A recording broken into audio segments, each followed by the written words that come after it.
Mga congressman. Kasi inimbitahan ka daw through Attorney Gilgra.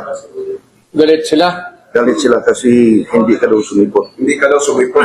Sinong galit sa akin? Yung nagsabi si Abante, saka yung si Dan Fernandez at saka si Ray. Sipain ko sila, sabihin mo. Pera nila. Wala na akong pera eh. At pamasahe ako doon. I am living on my retirement pay. I never, kayo taga Davao kayo, lakin tayo, magkababata tayo dito.